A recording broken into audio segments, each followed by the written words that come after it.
네 애미는 뭐 한다고 네가 이 꼬라지냐? 가정교육이 그따위니까 네가 이 정도밖에 안 되는 거야. 박미경. 중사의 날카로운 목소리가 훈련장을 가득 메웠습니다. 하사관 후보생 134번 김세리는 땀에 젖은 얼굴로 바닥에 엎드린 채 팔굽혀펴기를 하고 있었습니다. 100번 더. 네가 이런 식으로 나가면 전쟁터에서 죽는 건 네뿐만 아니야. 내 때문에 전체가 죽어. 다른 후보생들은 숨을 죽이고 지켜봤습니다. 대답 안 해? 벙어리야? 아니면 귀머거리야? 박 중사가 세린의 머리 위로 다가와 소리쳤습니다. 세린은 고개를 들어 박 중사를 바라봤습니다. 그 눈빛에는 굴복이 없었습니다. 교관님 질문에 답변하겠습니다. 저희 어머니는. 세린이 입을 열려던 순간 그녀는 말을 멈췄습니다. 진실을 말할 수는 없었습니다. 어머니가 육군 중장 김지혜라는 사실을, 카이스트에서 군사공학을 전공했다는 사실을, 국방과학연구소에서 첨단무기 개발에 참여했다는 사실을, 삼성, LG, 현대중공업의 스카우트 제안을 모두 거절하고 이곳에 왔다는 사실을. 하사관 후보생 134번 김세린. 그녀는 자신의 모든 것을 숨기고 지옥 같은 이곳에 뛰어들었습니다. 과연 그녀는 무엇을 증명하려는 것일까요? 오늘 들려드릴 이야기는 한 여성이 세상에서 가장 거센 곳으로 스스로 뛰어든 이야기입니다. 카이스트에서 군사공학을 전공하고 국방과학연구소 첨단무기 개발팀에 참여했던 김세린. 그녀 앞에는 수많은 기회가 있었습니다. 삼성전자, LG전자, 현대중공업에서 보내온 스카우트 제안서들이 책상 위에 쌓여 있었죠. 각각의 제안서에는 상상할 수 없을 만큼 높은 연봉과 파격적인 조건들이 적혀 있었습니다. 국내 최고 기업들이 그녀의 군사공학 전문성을 원했습니다.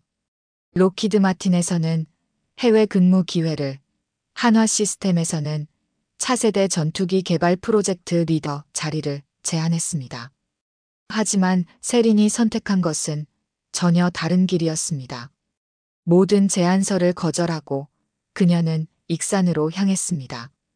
익산 부사관학교 지원서를 작성하는 세린의 손은 전혀 떨리지 않았습니다. 그녀는 자신의 모든 경력을 지우기로 결심했습니다. 학력란에는 평범한 지방대학을, 경력란에는 일반 회사원이라고 적었습니다. 카이스트라는 글자도, 국방과학연구소라는 화려한 경력도, 그리고 그 유명한 어머니의 이름도 모두 지웠습니다. 그리고 하사관 후보생 134번이 되었습니다. 입교 첫날, 세린은 다른 후보생들과 전혀 다르지 않아 보였습니다. 아니, 오히려 더 조용했습니다. 동기들이 서로 자기소개를 나누고 웃으며 친해질 때도 세린은 혼자 짐을 정리했습니다. 침대 시트를 펴고 사물함을 정리하는 그녀의 모습은 기계처럼 정확했지만 어딘지 쓸쓸해 보였습니다. 야, 134번. 왜 이렇게 싸가지 없어? 같은 분대 후보생이 던진 말에도 세린은 고개만 끄덕였습니다. 말을 섞으려 하지 않았고 웃지도 않았습니다. 점심시간에 다른 후보생들이 어디 대학 나왔어? 라고 물어봐도 그냥 지방대요라고 짧게 답할 뿐이었습니다.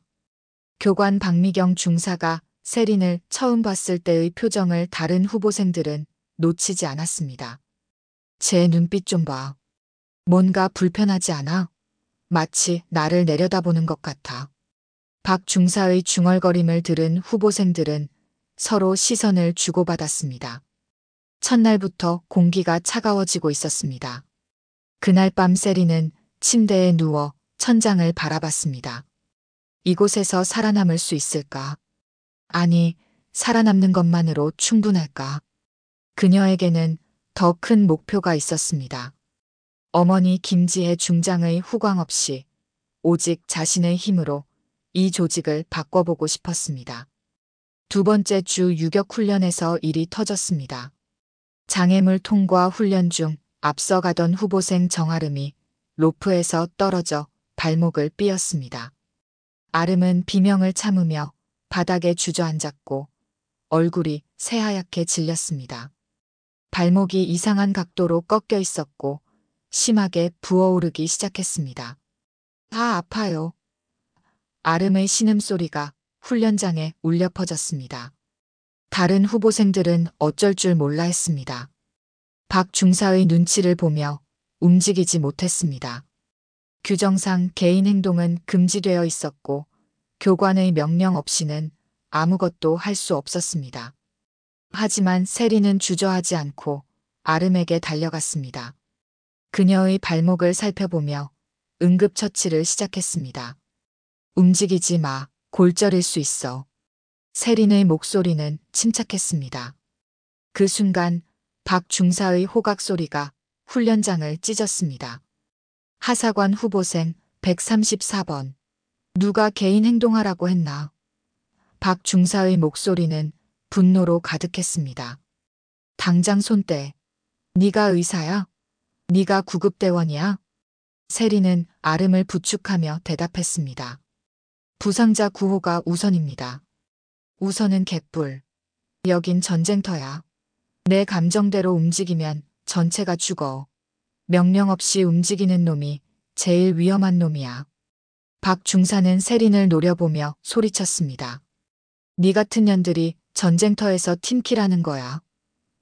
다른 후보생들은 숨을 죽이고 상황을 지켜봤습니다. 세린은 말없이 박 중사를 바라봤습니다. 그 눈빛에는 굴복이 없었습니다. 오히려 확신에 찬 무언가가 있었습니다. 그날 저녁 세린은 신발장에서 무언가를 발견했습니다. 자신의 군용 단화 안에 구겨져 있는 작은 종이 쪽지. 죽을래? 라고 적힌 글씨는 또박또박했지만 악의로 가득했습니다. 세린은 잠시 멈춰섰습니다. 이것이 시작이겠구나 라는 생각이 들었습니다. 협박이든 장난이든 이것은 분명한 경고였습니다. 세린은 쪽지를 들고 박 중사를 찾아갔습니다. 교관님, 이런 일이 있었습니다. 세린은 차분하게 상황을 설명했습니다. 박 중사는 쪽지를 보더니 차가운 표정으로 말했습니다. 처음엔 다 그런 거야. 신고하지 마. 내가 약해서 그런 거니까. 강해지면 저절로 없어질 거야. 그리고 한 발짝 더 다가와 세린의 귀에 속삭였습니다. 여기선 네 같은 엘리트 흉내내는 년들이 제일 먼저 부러져. 각오해라. 세린은 그 순간 깨달았습니다. 여기서는 아무도 도와주지 않을 것이라는 사실을. 아니, 도와주지 않는 것이 아니라 못하는 것일 수도 있다는 생각이 들었습니다. 박 중사의 눈에도 무언가 아픈 것이 있었으니까요. 하지만 그것이 세린에게는 더 큰 절망으로 다가왔습니다. 그 이후로 세린의 일상은 지옥이 되었습니다. 아침 구보 때는 일부러 발을 걸어 넘어뜨리고 점심시간에는 식판에 침을 뱉었습니다. 관물대에서는 속옷이 사라지고 화장실에서는 문을 잠그고 나오지 못하게 했습니다. 세면대에서 양치질을 하다 보면 거울에 립스틱으로 죽어라고 써진 글씨를 발견하곤 했습니다. 밤에는 이불 위에 죽은 벌레를 올려놓기도 했고 사물함 안에는 똥을 발라놓기도 했습니다. 팀 분위기 망치는 년, 혼자 튀려고 하는 년, 왕 같은 년 같은 말들이 뒤에서 들려왔습니다. 세린은 참았습니다. 맞으면 맞는 대로, 욕을 들으면 듣는 대로 참았습니다. 하지만 그 참음이 약함으로 보일 줄은 몰랐습니다. 오히려 더 큰 분노를 불러일으켰습니다. 다른 후보생들은 세린이 반응하지 않는 것을 이상하게 여겼습니다. 쟤 정말 이상해. 로봇 같아. 감정이 없는 건 아닐까? 혹시 정신병자야? 그것이 또 다른 괴롭힘의 빌미가 되었습니다. 박 중사도 세린을 더욱 혹독하게 다뤘습니다. 134번. 네가 그렇게 단단하다고 생각하니까 더 세게 해주마. 팔굽혀펴기 200개, 물구나무서기 30분이 일상이 되었습니다. 밤마다 이불을 뒤집어 쓰고 울음을 참는 세린을 아무도 보지 못했습니다. 강한 척하고 있었지만 사실 그녀도 27살의 평범한 여성이었습니다. 어느 날 밤 세린은 공중전화 앞에 섰습니다. 동전을 넣고 어머니의 번호를 눌렀습니다. 신호음이 울렸고 2번, 3번. 통화 버튼을 누르기만 하면 되었습니다.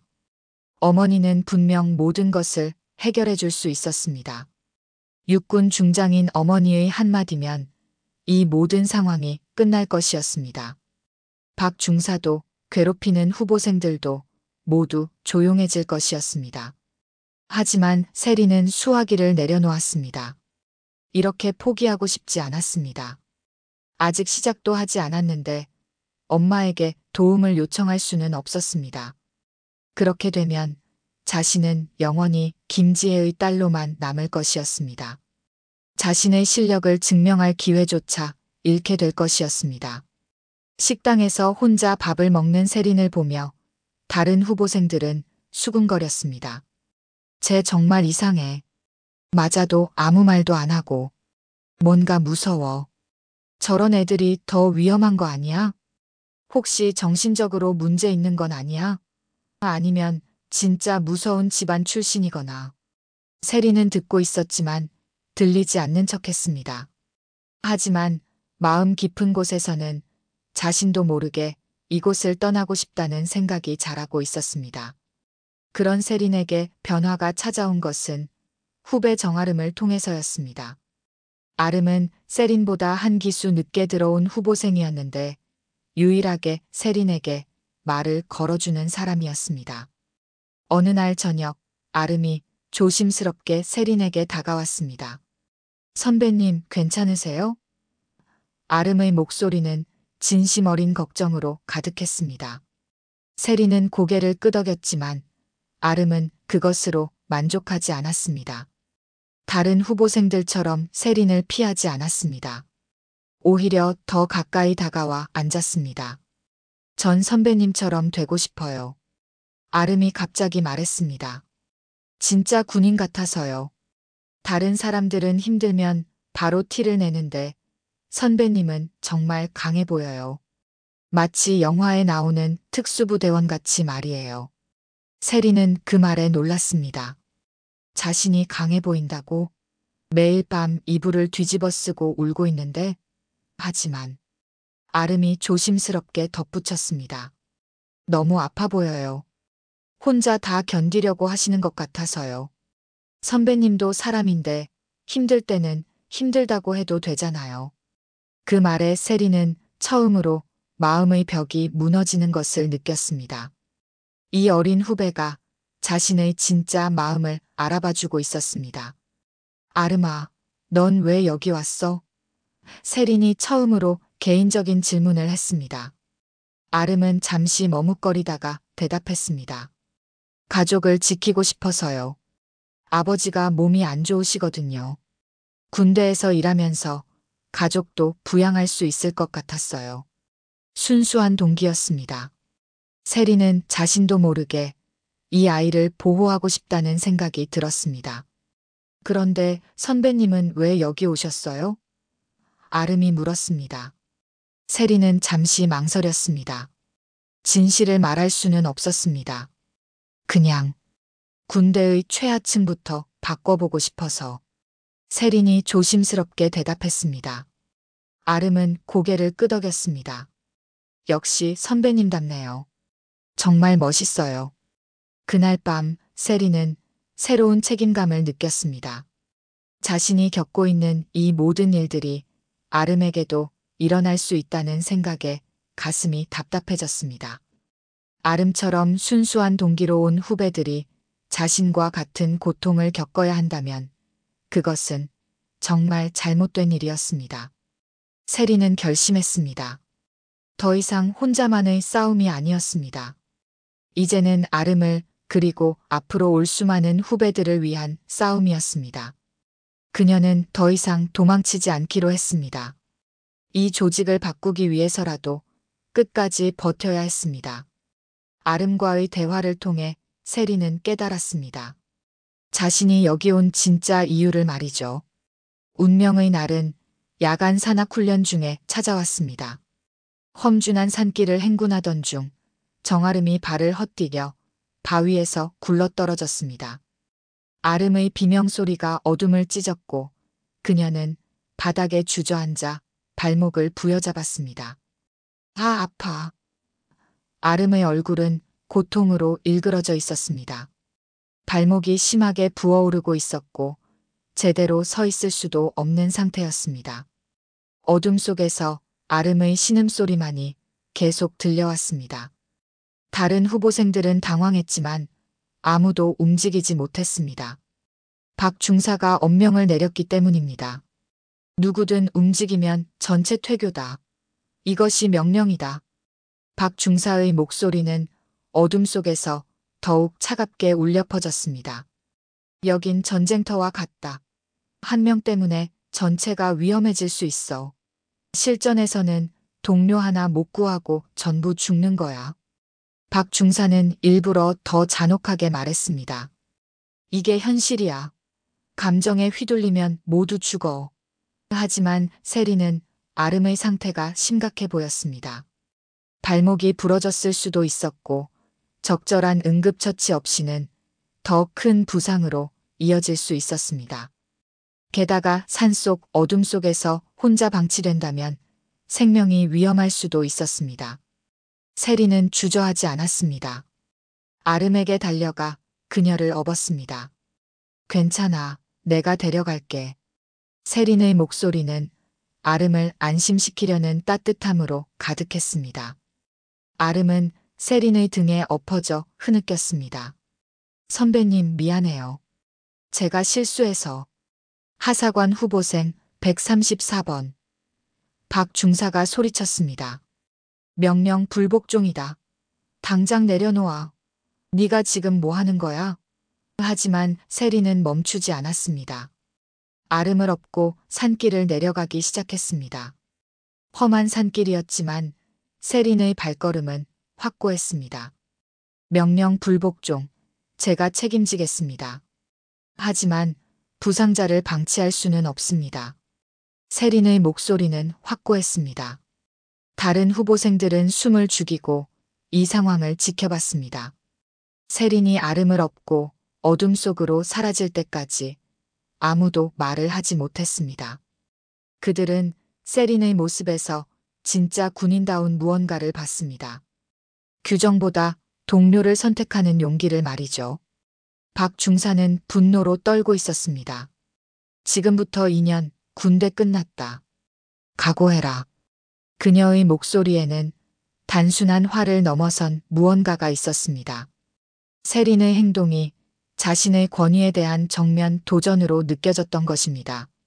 1시간 후 세린은 아름을 의무실로 데려간 후 홀로 박 중사 앞에 섰습니다. 아름의 발목은 다행히 골절은 아니었지만 심한 염좌였습니다. 후회하지 않습니다. 세린이 말했습니다. 동료를 구하는 것이 잘못된 일이라면 저는 계속 잘못된 일을 하겠습니다. 그 말에 박 중사는 더욱 격분했습니다. 이 여자는 끝까지 자신을 굽히지 않을 것 같았습니다. 넌 정말 끝까지 가보겠다는 거지? 박 중사가 차가운 목소리로 말했습니다. 세리는 고개를 끄덕였습니다. 이제 돌아갈 길은 없었습니다. 다음 날 세리는 공식 징계위원회에 회부되었습니다. 엄숙한 분위기의 회의실에서 여러 간부들이 세린을 바라보고 있었습니다. 교육대장, 부교육대장, 그리고 각 중대장들까지 총 5명의 고위 간부들이 앉아 있었습니다. 회의실 한편에는 박 중사도 참석해 있었고 그녀의 표정은 만족스러워 보였습니다. 드디어 이 건방진년을 제대로 처벌할 수 있겠다는 생각이었죠. 위원장인 교육대장이 입을 열었습니다. 하사관 후보생 134번 김세린, 야간 훈련 중 명령 불복종 혐의에 대해 해명하라. 세리는 차분하게 대답했습니다. 부상자 구호가 우선이라고 판단했습니다. 판단? 내가 판단할 일이 아니야. 박 중사가 끼어들었습니다. 규정을 무시하고 개인 행동을 했다. 이런 식으로 나가면 부대 전체가 위험해진다. 박 중사는 흥분한 채로 계속했습니다. 이런 놈들 때문에 전쟁터에서 아군이 죽는 거예요. 교육대장이 박 중사를 제지했습니다. 박 중사, 진술은 충분히 들었다.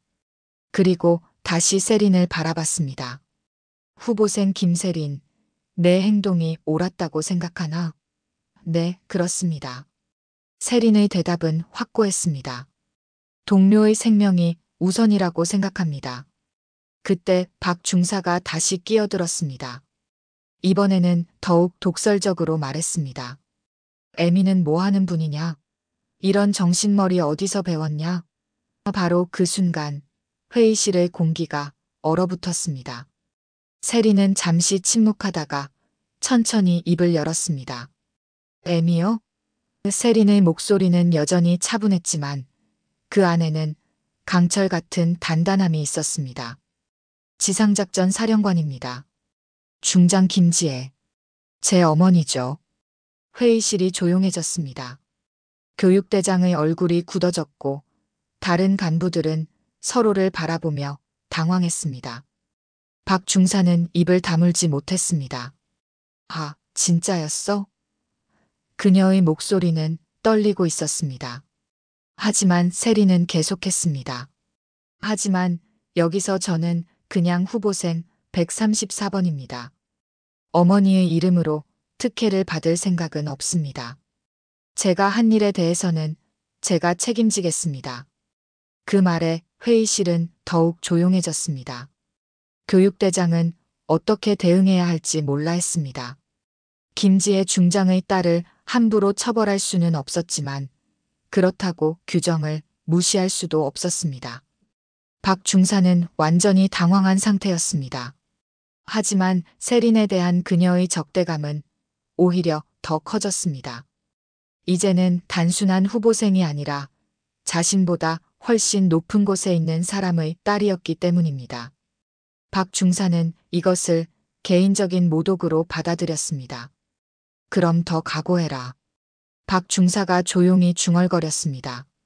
이제부터 진짜 지옥이 시작될 거야. 결국 징계위원회는 세린에게 정직 일주일이라는 가벼운 처분을 내렸습니다. 김지혜 중장의 딸이라는 사실 때문이었습니다. 하지만 세린은 만족하지 않았습니다. 이런 식으로는 아무것도 바뀌지 않을 것이라는 사실을 알고 있었습니다. 오히려 더 큰 시련이 기다리고 있을 것 같았습니다. 정체가 밝혀진 이후에도 세린의 결심은 변하지 않았습니다. 오히려 그녀는 더욱 위험한 선택을 했습니다. 최전방 수색대 자원 지원서를 제출한 것입니다. 수색대는 부사관학교에서도 가장 위험한 임무로 여겨지는 곳이었습니다. 실제 전투 상황에 투입될 가능성이 높았고 생명을 잃을 수도 있는 곳이었습니다. 다른 후보생들은 세린의 선택을 이해할 수 없었습니다. 중장 딸인데 왜 굳이? 미쳤나 봐. 편한 길도 많은데. 박 중사가 세린을 불렀습니다. 너 미쳤어? 거기 가면 진짜 죽을지도 몰라. 그때도 실력 타령할래? 박 중사의 목소리에는 처음으로 걱정이 섞여 있었습니다. 아니, 걱정이라기보다는 의외라는 표정이었습니다. 중장 딸이 왜 굳이 그런 위험한 곳으로? 하지만 세린의 대답은 확고했습니다. 그래서 갑니다. 거긴 진짜 군대일 테니까. 여기서는 제가 누구인지 모르는 사람들이 있을 거예요. 거기서 제 실력을 증명하겠습니다. 수색대에 배치된 세린은 또 다른 시련을 맞았습니다.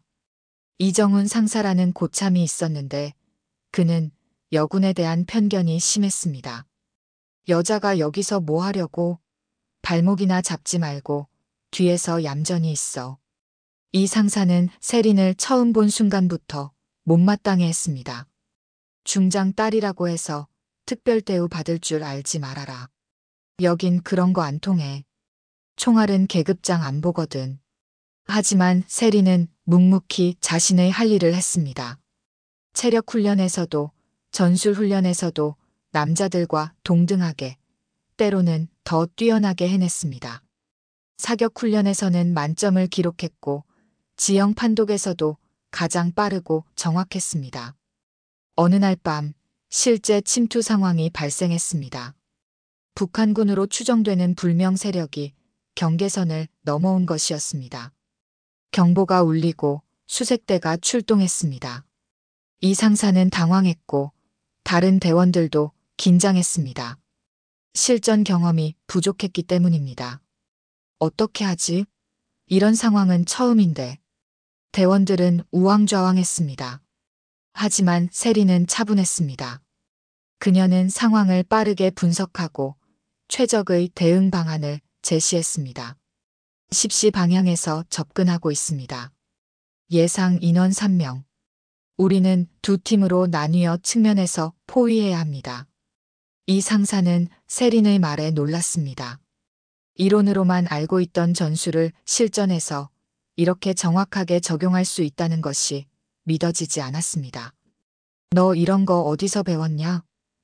카이스트에서 배웠습니다. 세린이 간단히 대답했습니다. 결국 세린의 지시에 따라 작전이 진행되었습니다. 침투자들을 성공적으로 체포할 수 있었고 그 과정에서 세린은 동료를 구하기 위해 위험을 무릅쓰기도 했습니다. 한 대원이 적에게 발각되어 위험에 처했을 때 세린은 주저없이 그를 구해냈습니다. 이 상사는 세린을 완전히 다른 눈으로 바라보기 시작했습니다. 너 진짜 군인이구나. 그날 이후 이 상사는 세린을 인정했고 다른 대원들도 마찬가지였습니다. 세린은 드디어 진짜 동료를 얻었습니다. 세린의 활약은 곧 군 지휘부의 인정을 받았습니다. 침투 상황에서의 뛰어난 판단력과 리더십, 그리고 동료를 구하기 위한 용기가 높이 평가되었습니다. 군은 세린에게 화랑무 공훈장을 수여하기로 결정했습니다. 27살의 여성 부사관이 이런 훈장을 받는 것은 매우 이례적인 일이었습니다. 특히 입대한 지 채 1년도 안 된 신참이 이런 공로를 세운다는 것은 거의 전무한 일이었습니다. 수여식 당일 많은 군 간부들이 참석했습니다. 세린의 어머니 김지혜 중장도 자리에 있었지만 그녀는 다른 참석자들과 같은 표정으로 딸을 바라봤습니다. 특별한 감정을 드러내지 않았습니다. 수연이 원했던 것이 바로 이것이었습니다. 어머니의 딸이 아닌 군인 김세린으로서 인정받는 것이었습니다. 하사관 후보생 김세린의 용기와 희생정신은 모든 군인의 귀감이 됩니다. 군 지휘관의 치사에 세린은 고개를 숙였습니다. 훈장을 받으며 세린은 생각했습니다. 이것이 끝이 아니라 시작이라고. 진짜 바꿔야 할 것은 이제부터였습니다. 세린은 부사관학교 교관으로 발령을 받았습니다. 이제 그녀가 후배들을 가르칠 차례였습니다. 첫 수업 준비를 하며 세린은 다짐했습니다. 자신이 겪었던 고통을 후배들이 겪지 않도록 하겠다고. 첫 수업을 하는 세린을 강당 뒤편에서 조용히 지켜보는 사람이 있었습니다. 박미경 중사였습니다. 그녀는 세린이 신입 후보생들에게 말하는 것을 들었습니다. 여러분이 이곳에서 배울 것은 복종이 아닙니다. 책임입니다. 동료에 대한 책임, 임무에 대한 책임, 그리고 자신에 대한 책임입니다. 진짜 강한 군인은 혼자 살아남는 사람이 아니라 동료를 살려내는 사람입니다. 수업이 끝난 후 박 중사가 조용히 세린에게 다가왔습니다. 그리고 차가운 목소리로 말했습니다. 넌 나보다 단단하더라. 난 내 나이에 울기만 했거든. 세린은 박 중사를 바라보며 대답했습니다. 울어도 됩니다. 다만 멈추지 않으면 됩니다. 박 중사는 잠시 세린을 바라보다가 조용히 돌아섰습니다. 그걸 넌 알고 왔구나. 그녀의 목소리에는 처음으로 인정이 담겨 있었습니다. 그날 저녁 세리는 정아름으로부터 편지를 받았습니다. 아름은 이제 정식 부사관이 되어 다른 부대에서 근무하고 있었습니다. 선배님 덕분에 여기까지 올 수 있었어요. 선배님이 보여주신 진짜 군인의 모습을 잊지 않겠습니다. 저도 선배님처럼 후배들을 지켜주는 사람이 되고 싶어요. 편지를 읽으며 세리는 미소를 지었습니다. 세리는 새로운 시작을 맞았습니다. 이제 그녀는 후배들이 자신과 같은 고통을 겪지 않도록 도울 수 있었습니다. 진짜 군대는 서열이 아니라 사람이 먼저인 곳이었습니다. 그리고 진짜 리더는 살아남은 사람이 아니라 살아남게 해준 사람이었습니다. 세린의 진짜 전투는 이제 막 시작된 것이었습니다. 그녀는 이 조직을 천천히 하지만 확실하게 바꿔나갈 것이었습니다.